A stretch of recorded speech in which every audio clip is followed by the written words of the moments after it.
Did you damage your face, Data? It is a beard, Geordie.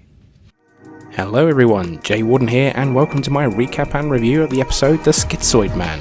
Another episode where the crew are too stupid to figure out what's going on, even though it's blindingly obvious to the rest of us. Don't forget those spoilers otherwise, enjoy. The Enterprise is answering a distress call from a Dr. Ira Graves, who Pulaski explains is one of the greatest human minds of their generation. He's apparently in dire need of medical aid, and given his importance in molecular cybernetic research, Starfleet Command wants to make sure he gets the best possible care. But before they can get there, they receive another distress call from a Federation transport carrying over 2,000 colonists. Faced with the decision between saving one or a couple of thousand, Pulaski says the needs of the many outweigh the few of the one. Riker though suggests they make a quick stop at the planet, beam a small team down, and then speed off to the distressed transport so they can hopefully save everyone. Picard makes it so, and Data, Troy, Worf, and a Dr. Salar all beam down. They're met by a young lady called Kareen, Dr. Graves' personal assistant, before meeting Graves himself, who is none too pleased at Kareen calling in help. Graves is a bit of a twat, an irritable, self-important kind of guy who hates doctors but loves the ladies, but also quickly recognises Data as the work of Dr. Sung, which greatly intrigues Data. Graves explains he taught Sung everything he knows regarding cybernetics and essentially could be considered Data's grandfather. Whilst he was distracted though, Salar manages to sneak in a couple of scans but sadly reports that his condition is terminal with maybe a week at most to live. Later in his office, Graves and Data get to know each other better, but Graves feels pity for Data because as close as he is to being human, he'll never know things like pain, envy, desire, and other things that people feel, yet Graves still thinks that in some ways they're both very much alike. Data thinks Graves is facing his death with courage and stoicism, but Graves says he doesn't think he's going to die, at least not mentally. You see, while his body will certainly die, he thinks he's devised a way to transfer his knowledge and memories into a computer, thus cheating death, and then once again pities Data because he'll never understand death. But Data disagrees and then does something stupid by telling Graves about his off switch, saying it's pretty much like being dead to him, seemingly making Graves suddenly very interested in its location. Meanwhile, the Enterprise arrives back in orbit, ready to beam everyone back up, but before they can do anything, Data, looking ever so slightly sinister, comes in and informs everyone that Graves has sadly died.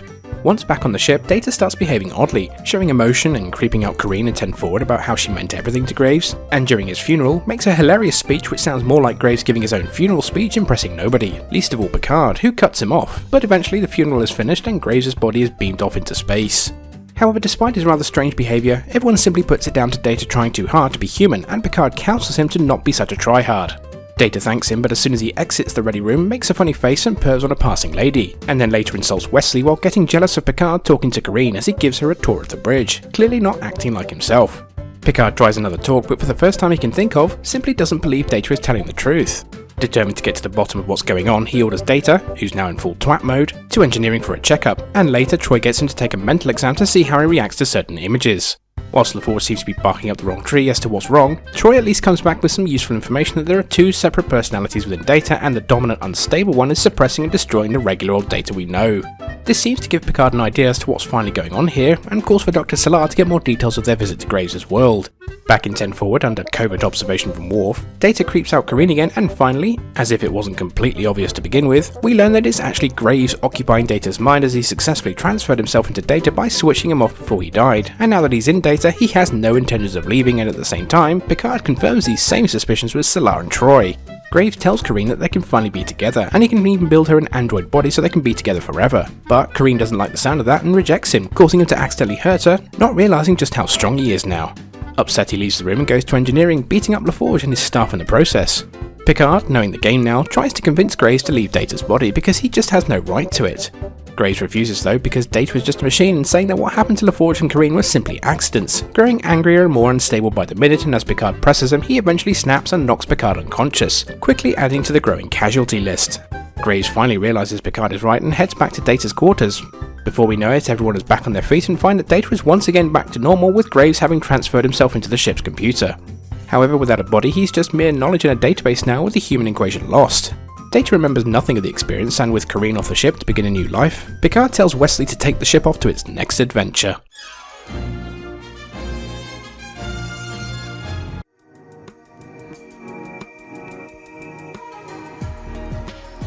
So this was generally a better, more interesting to watch outing than the previous two episodes, with a great performance from Brent Spiner, but the episode suffers the same problem as Season 1's Data lore, in that once again the crew is being largely stupid and ignorant regarding Data's condition, whereas to us, it was totally obvious what was going on the moment Graves told us about his plan to transfer himself and asking where Data's off switch is.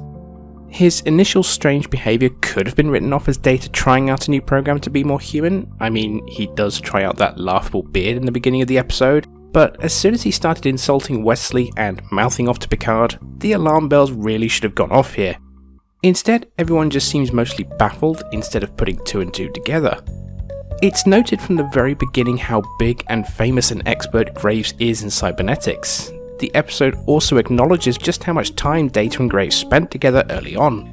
And yet it's not until the end does Picard finally put the pieces together, because not even Troy could figure it out, even though she successfully discovers the two disparate personalities from her tests. Geordi in particular, supposedly Data's best friend and who knows him better than anyone else, simply decides Data is simply losing himself and being more human because he just wants it so badly. It almost feels like the characters forget that Data does not have emotions or an ego, and I see no reason why the death of Graves, someone he only just met, would have even remotely had an emotional impact on Data. Consider for example how the death of Yar affected him, someone he knew for much longer and even had intimate relations with. Though he doesn't mourn like the others, his programming registers an emptiness or loss of something inside him, but otherwise goes about his life as normal. I think I would have accepted this much better if, instead of wasting time wondering if Data was having an emotional breakdown, the crew had realised early on that Graves had done something to Data, just not yet realising that he'd transferred himself, since he never told that he actually accomplished this feat to anyone but Data. Speaking of Data though, just how did Graves turn him off? This is a terminally ill old man, physically weak, but yet somehow manages to get close enough to Data to turn him off, which looks like it requires some positioning and force to do based on what we've seen in the past. I just have a hard time buying that Data would allow this to happen to him, and would have certainly had the reflexes to stop Graves if he wanted to. Graves is only guessing where the off switch is as well, so he would have had to fumble about a little to actually find out where it was for sure. It's lazy writing I think, as it's simply ignored and all happens off screen. I think another tweak to the episode's plot to make it a bit better would have been to remove all reference to Graves telling us about his work or asking about the off switch, leaving us to deduce what was going on without it being obviously telegraphed to us beforehand, because then we can figure it out along with the crew. Interestingly, after having gone through Season 1 of Star Trek Picard, spoilers ahead by the way, I can't help but wonder now if Altan Sung referenced any of Graves' work in transferring a consciousness into an artificial body, given that Picard was put into one at the end of the season to save him. I think the writers missed a trick there by not throwing in a line or two regarding that. It would have been a nice little nod to continuity. Anyway, despite these glaring flaws, we do at least get to watch Spiner flex his acting muscles here, turning in a somewhat law-like performance with his sneering and arrogance, yet distinctly less evil, simply being an egotistical, full of himself type in the way Graves earlier showed us. Spiner often does a great job of being subtle with his facial expressions, sometimes in showing us a more sinister looking attitude, his eyes taking on a greater intensity than usual.